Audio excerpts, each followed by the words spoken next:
बंधुओं, अब हम जानते हैं कि एकादशी का व्रत किस दिन रखा जाएगा। साल 2024 का पहला एकादशी का व्रत है जो कि 7 जनवरी 2024 को रखा जाएगा। पूष मास के कृष्ण पक्ष में पड़ने वाली एकादशी को सफला एकादशी के नाम से जाना जाता है। हिंदू धर्म में एकादशी व्रत का बहुत ही अधिक महत्व है। हर माह में 2 एकादशी पड़ती हैं और पूरे साल में 24 एकादशी पड़ती हैं। एक एकादशी होती है शुक्ल पक्ष की और दूसरी एकादशी होती है कृष्ण पक्ष की। एकादशी तिथि भगवान विष्णु को अत्यधिक प्रिय है। इस दिन विधि विधान से भगवान विष्णु की पूजा अर्चना की जाती है और कुछ मंत्रों का जाप किया जाता है, जैसे कि ओम नमो भगवते वासुदेवाय, ओम नमो श्री विष्णुवे नमः मंत्र का जाप किया जाता है। हरे राम हरे कृष्ण मंत्र का जाप किया जाता है। धार्मिक मान्यताओं के अनुसार एकादशी के दिन भगवान विष्णु की पूजा अर्चना करने से भगवान विष्णु की विशेष कृपा प्राप्त होती है और मृत्यु के पश्चात भी मोक्ष की प्राप्ति होती है।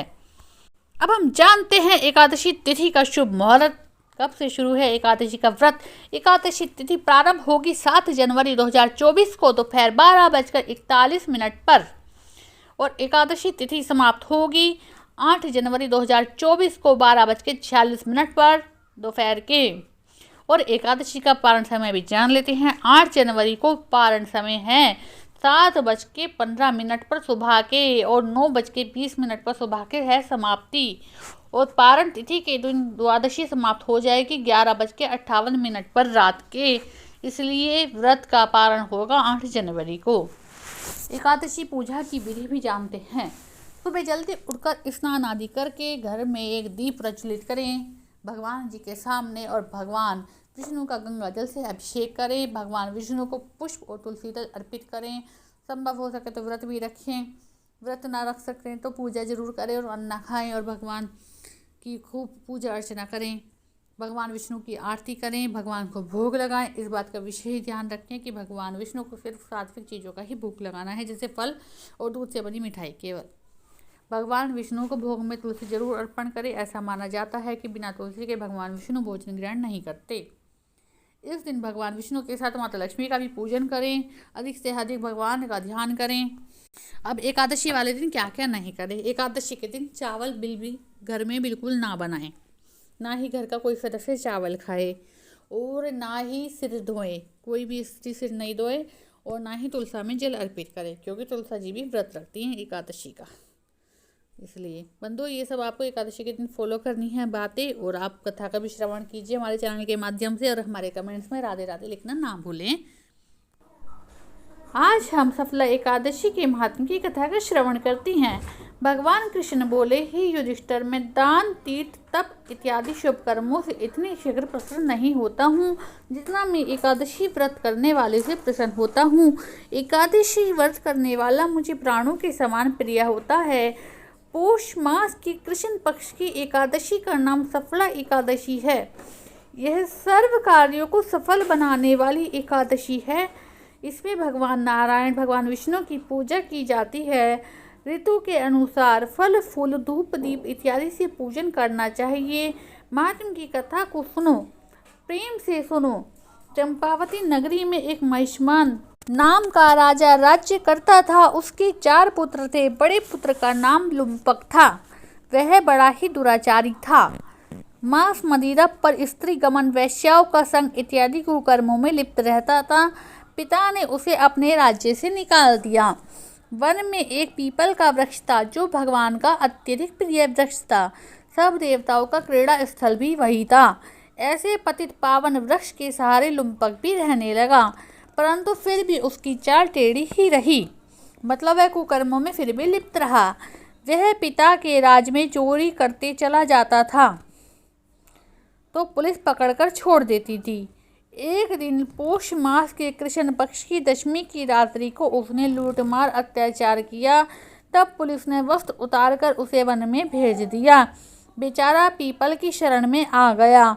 इधर हेमवती पर्वत की पवन भी आ पहुंची। लुम्पक पापी के सब अंगों में गठिया रोग ने प्रवेश किया। हाथ पांव अकड़ गए। प्रातः सूर्योदय होने के बाद दर्द कुछ कम हुआ तो पेट का गम लगा। जीवों को मारने में आज असमर्थ था। न वृक्ष पर चढ़ने की शक्ति थी। नीचे गिरे हुए फल भी न लाया और पीपल की जड़ में रखकर कहने लगा, हे प्रभु, इन फलों को आप ही भोग लगाइए, मैं अब भूख हड़ताल करके शरीर को छोड़ दूंगा।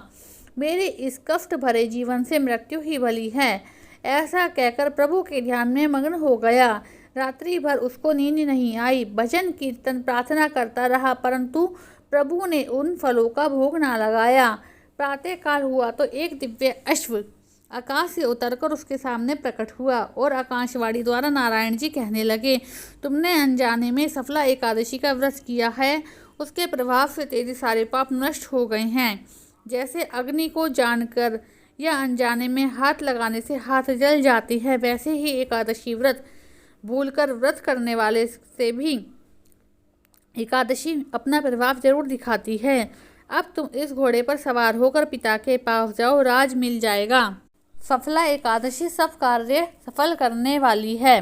प्रभु की आज्ञा से लुम्पक पिता के पास आया। पिता उसको राजगद्दी पर बिठाकर अपने वन में अपने आप तप करने को चला गया। लुम्पक के राज्य में सब प्रजा एकादशी का व्रत विधि सहित किया करती थी। सफला एकादशी के महात्म को सुनने से, इसकी कथा को सुनने से अश्वमेध यज्ञ का फल प्राप्त होता है। अभी हमने सुना था एकादशी व्रत का महात्म, क्योंकि सफला एकादशी के व्रत का महत्व हमने सुना। अब हम सफला एकादशी व्रत की कथा का श्रवण करते हैं। इस व्रत को करने वाले को प्रातःकाल स्नान करके भगवान अच्युत की आरती करें, अर्थात विष्णु भगवान की आरती करें, भोग लगाएं, अगरबत्ती, नारियल, सुपारी, आंवला, अनार और लौंग से पूजन करें। दीपदान और रात्रि जागरण का बड़ा ही महत्व है। राजा महिष्मत के 4 बेटे थे। छोटा बेटा लुम्पक बड़ा ही दुष्ट और पापी था। वह पिता के धन को कुकर्मों में नष्ट करता रहता था। दुखी होकर राजा ने उसे देश से निकाल दिया, परंतु उसकी लूटपाट की आदत ना छूटी। एक बार उसे 3 दिन तक भोजन नसीब नहीं हुआ। वह भोजन की तलाश में एक साधु की कुटिया पर जा पहुंचा। उस दिन सफला एकादशी व्रत था। महात्मा ने उसका मीठी वाणी से सत्कार किया और उसे खाने को भोजन दिया। महात्मा के इस व्यवहार से उसकी बुद्धि परिवर्तित हो गई। उसने सोचा, मैं भी मनुष्य ही हूँ, कितना दुराचारी और पापी हूँ। वह साधु के चरणों में गिरकर रो पड़ा। साधु ने उसे अपना चेला बना लिया। धीरे धीरे उसका चित्त भी निर्मल होता चला गया। अब उसमें कोई ऐब नहीं रह गया। वह महात्मा की आज्ञा से एकादशी का व्रत करने लगा। जब वह बिल्कुल बदल गया तो महात्मा ने उसके सामने अपना असली रूप प्रकट किया। महात्मा के वेश में उसके सामने उसके पिता खड़े थे।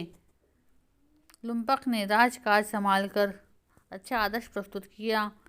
लुम्पक आजीवन सफला एकादशी का व्रत करने लगा। बोलो सफला एकादशी की जय, विष्णु भगवान की जय, कृष्ण भगवान की जय, एकादशी महात्मा की जय, एकादशी महारानी की जय हो।